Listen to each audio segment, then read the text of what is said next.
Shalom semuanya, so grateful bisa bertemu kalian lagi dalam persekutuan dua kali ini. Walaupun melalui virtual, tapi nggak akan mengurangi semangat kita untuk terus memuji dan meninggikan nama Tuhan, oke? But before that, let us pray together. God, thanks for all that is good, buat semua yang indah, buat semua yang berharga yang Kau berikan kepada kami Tuhan. And now we want to praise and worship you Tuhan. We want to listen about your words dalam persekutuan dua kali ini Tuhan.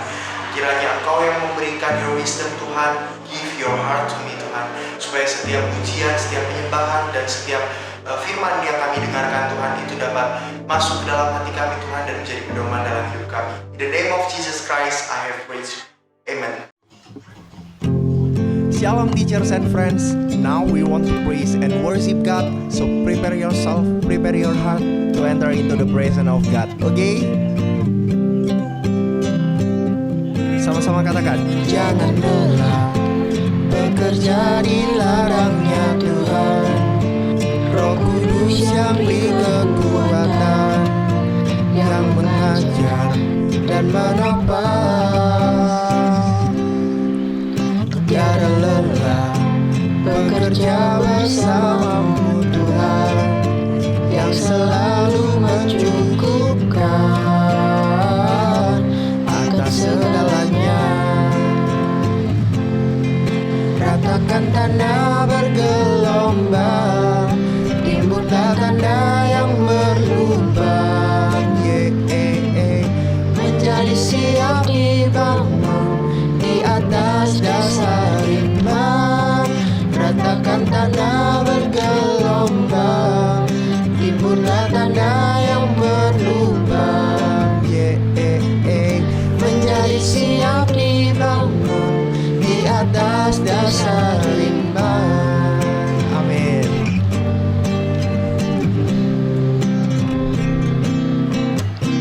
Jangan lelah bekerja di ladangnya Tuhan.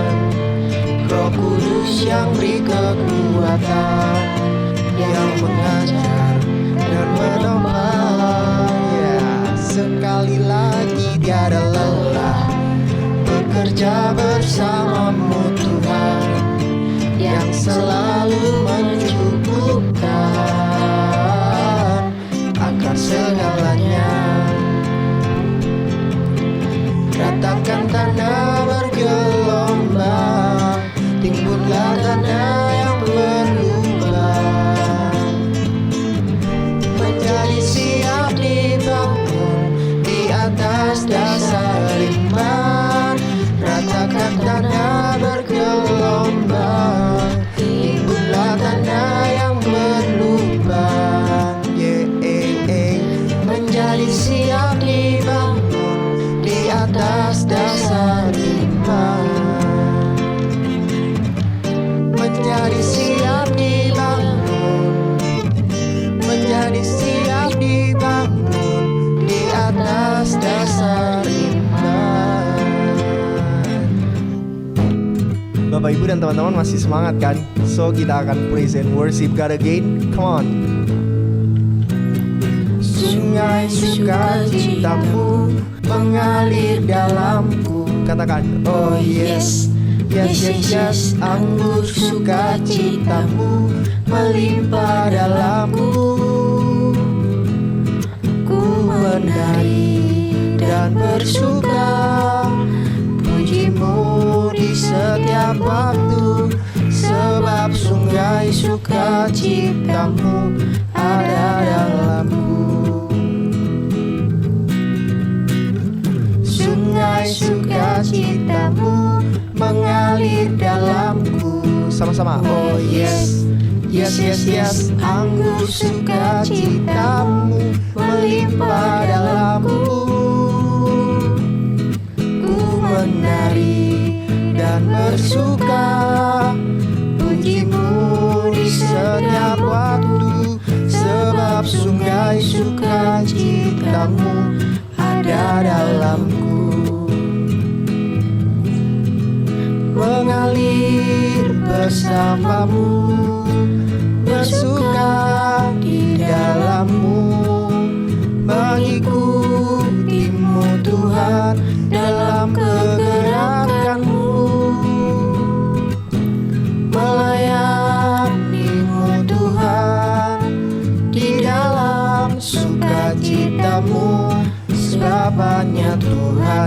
membuat suka citaku penuh. Oke, come on. Sungai sukacitamu mengalir dalamku. Sama-sama. Oh yes, yes, yes, yes. Anggur sukacitamu melimpah dalamku. Ku menari dan bersuka, pujimu di setiap waktu, sebab sungai sukacitamu ada dalamku. Mengalir, mengalir bersamamu, bersuka di dalammu, mengikutimu Tuhan dalam kegerakanmu, melayanimu Tuhan di dalam sukacitamu. Sebab hanya Tuhan yang membuat suka citaku penuh. Sebab hanya Tuhan yang membuat suka citaku penuh. Sebab hanya Tuhan yang membuat suka citaku penuh. Bapak, Ibu, dan teman-teman, kita akan sama-sama mendengarkan firman Tuhan. Namun sebelum itu, mari kita persiapkan hati kita supaya setiap firman yang masuk akan menjadi pedoman dalam hidup kita.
Seperti hatimu,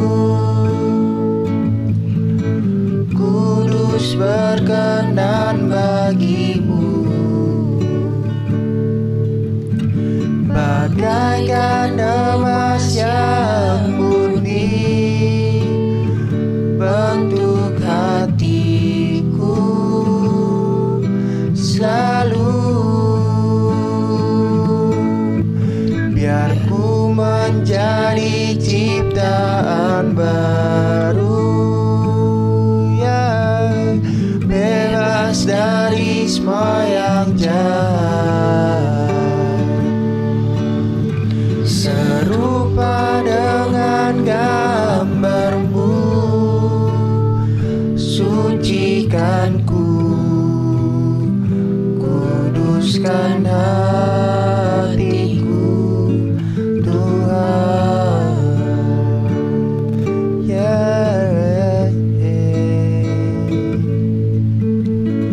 Pulihkan setiap kami Tuhan. Hatiku dengan kasih-Mu. Kau yang membentuk setiap kami Tuhan.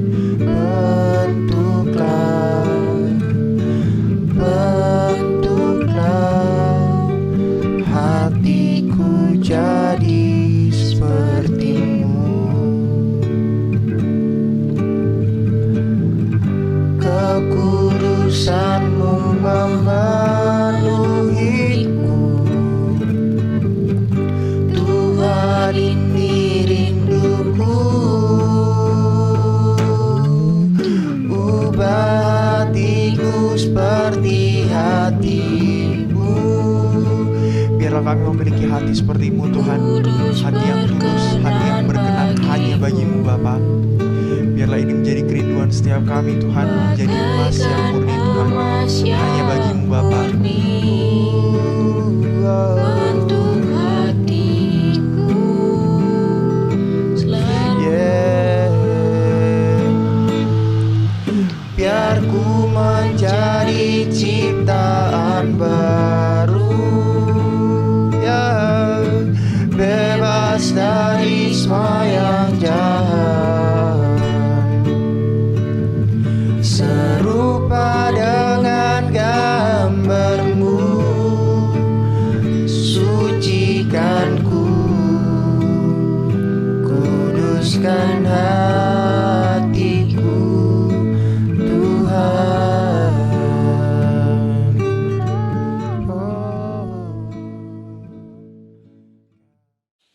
Shalom teman-teman, pada saat ini kita akan merenungkan firman Tuhan yang bertemakan kobarkan semangat juangmu dalam meraih masa depanmu.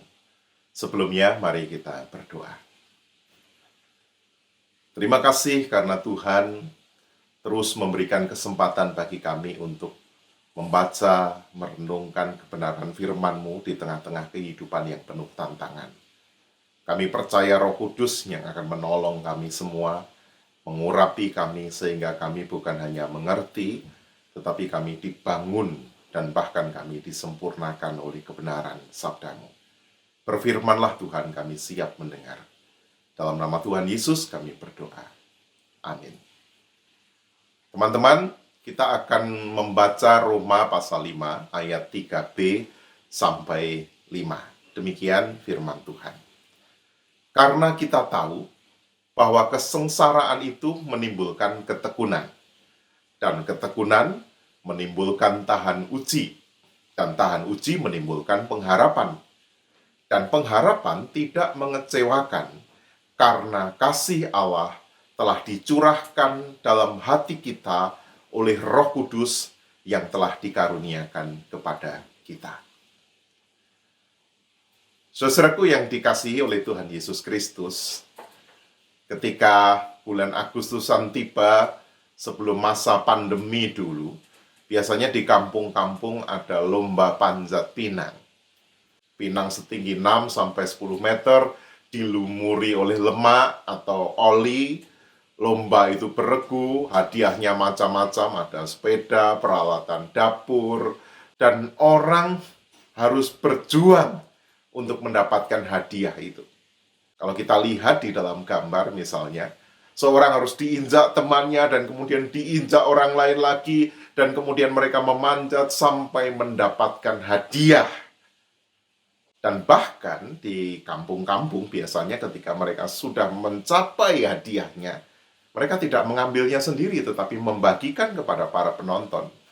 Dan hanya hadiah utama yang kemudian diambil dan diserahkan oleh panitia kepada sang pemenang. Teman-teman, demikian juga kehidupan. Kesengsaraan itu menimbulkan ketekunan. Kemudian ketekunan itu menjadikan seorang tahan uji, mendatangkan pengharapan, dan orang yang punya pengharapan akan berhasil pada akhirnya untuk mencapai yang namanya glory, kejayaan, kemenangan, keberhasilan. Resilience atau ketangguhan itu bukanlah bawaan lahir, namun dibangun melampaui waktu, pengalaman berhadapan dengan krisis. Dan itulah mengapa ketika berhadapan dengan tantangan, termasuk di masa pandemi, orang merespon krisis secara berbeda-beda. Tangguh itu bukan hanya kuat, namun mampu menyesuaikan diri. Luas ketika berhadapan dengan tekanan internal dan eksternal. Orang dengan karakter tangguh, dengan semangat juang yang besar, itu punya 3 ciri yang mendasar. Mereka adalah orang-orang yang mau dan mampu menerima dan berdamai dengan kenyataan. Banyak orang muda tidak dapat berdamai dengan kenyataan. Tidak puas dengan orang tuanya, tidak puas dengan keadaannya, tidak puas dengan status sosialnya. Dan mereka biasanya melakukan denial dengan cara apa? Menjaga image, membangun citra palsu. Dan orang-orang ini biasanya adalah orang-orang yang mudah putus asa. Viktor Frankl, seorang pemikir Austria, menyarankan yang namanya meaning terapi. Bagi Frankl yang punya pengalaman buruk hidup di masa kekejaman Nazi, ia melihat bahwa banyak orang bisa bertahan dan ia bisa bertahan pada saat apa? Mereka tidak pernah berhenti mencari makna dalam setiap peristiwa hidup. Bahkan dalam tantangan, kesulitan, kegagalan sekalipun, ketika berada dalam situasi yang hopeless, seolah-olah itu adalah takdir, seperti menghadapi nasib yang tidak dapat diubah sekalipun, selalu mencari apa makna peristiwa ini bagi masa depanku. Mereka menerima keadaannya, kesulitannya, keterbatasannya, tetapi juga melihat bahwa ia harus menuju pada sesuatu yang lebih baik. Karakter atau ciri yang kedua adalah seorang yang punya resilience, itu punya keyakinan atau iman yang mendalam. Mereka bukan orang-orang yang mengandalkan kekuatannya sendiri, tetapi percaya pada rancangan kebaikan Tuhan, sehingga berorientasi pada kehidupan yang makin baik, meraih keutamaan, selalu mendorong dirinya untuk memiliki karakter yang lebih matang, memiliki jaringan pertemanan yang lebih baik, menggapai sebuah kesempatan agar nasibnya, keadaannya lebih baik daripada generasi sebelumnya. Karena apa? Karena mereka percaya bahwa Tuhan itu pasti merancangkan damai sejahtera. Dan karakter seorang resilience yang ketiga adalah kemampuan yang luar biasa untuk berimprovisasi, improve. Artinya mereka bisa menari-nari, berselancar di dalam berbagai keadaan. Saudara-saudara, namun demikian resilience, semangat juang bukan hanya soal ketangguhan yang saya harus bertahan, bukan begitu. Banyak orang kan, pokoknya saya bekerja keras, saya bertahan.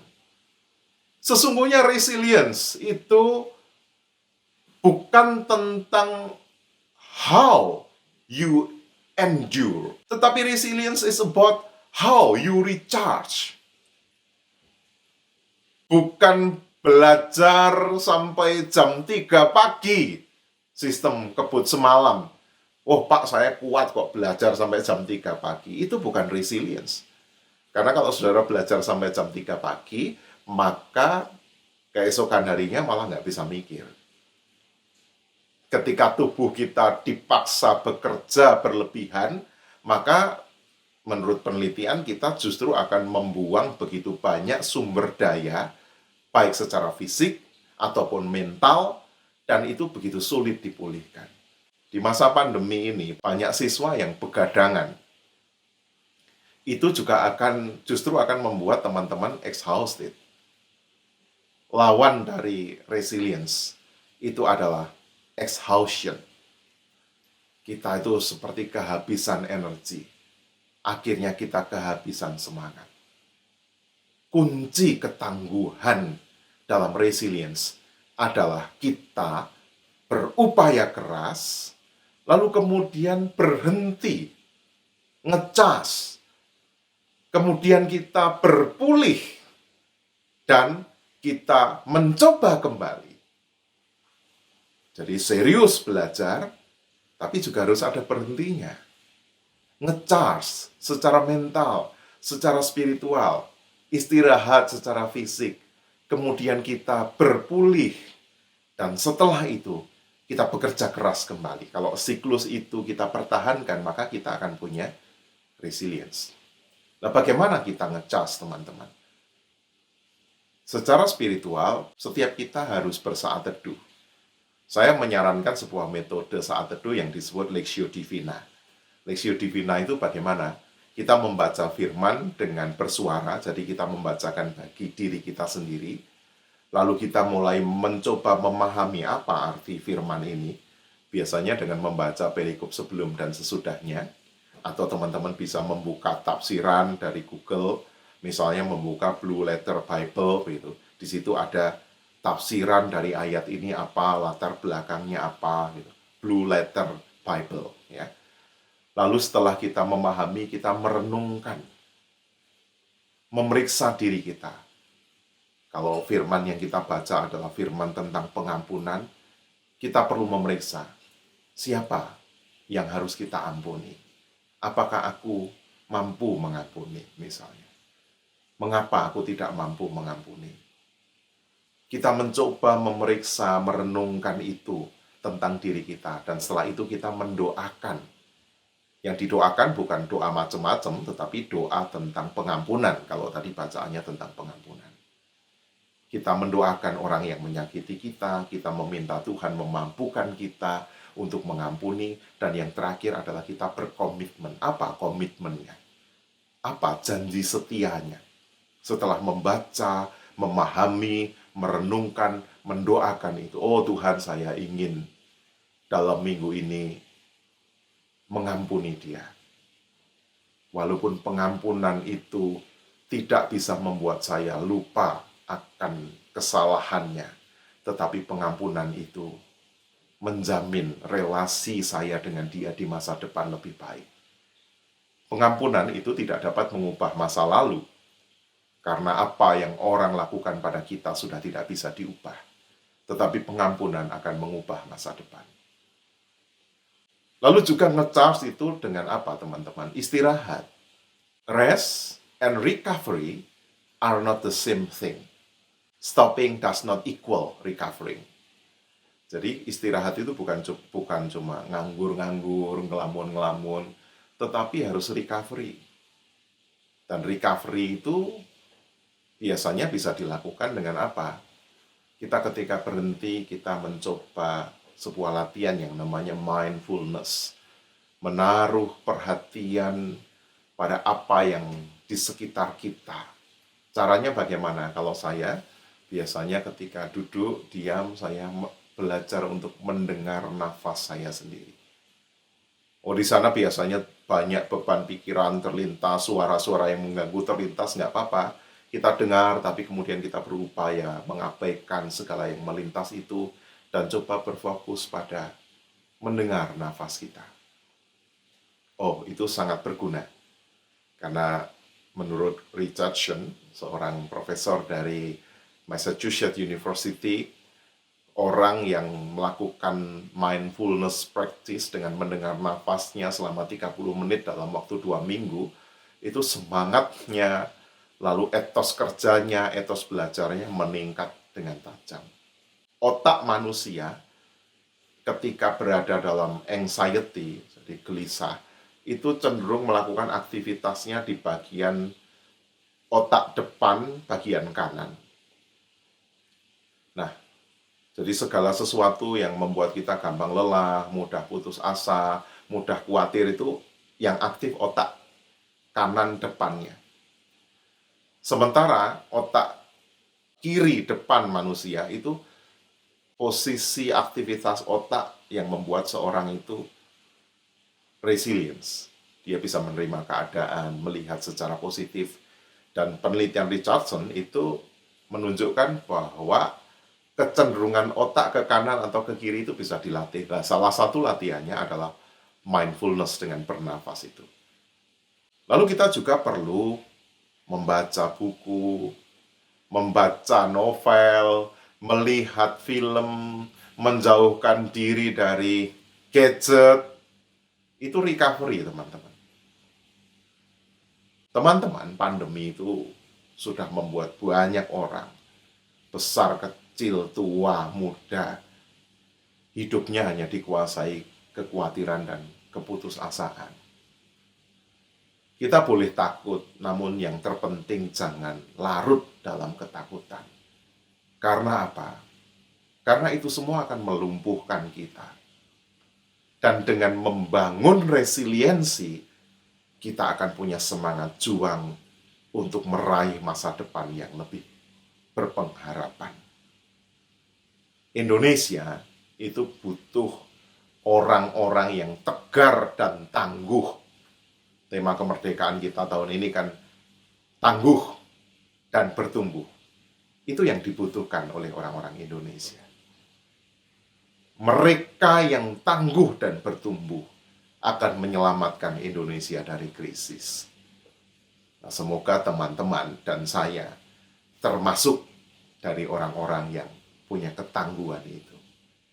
Resiliensi adalah jalan menggapai keadaan tangguh dan bertumbuh.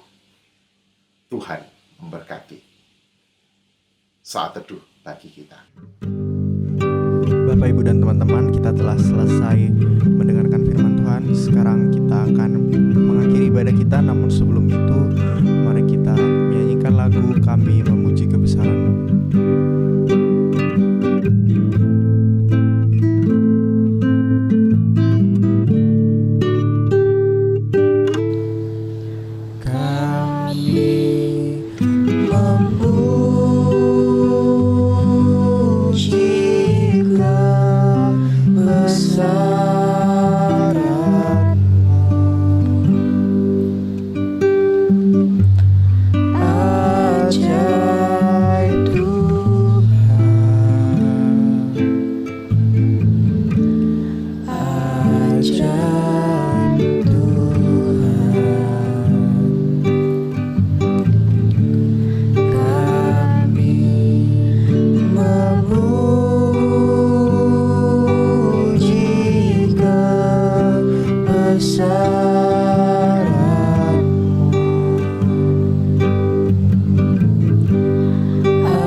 Teman-teman, kini waktunya bagi kita untuk melanjutkan peribadahan kita dalam kehidupan.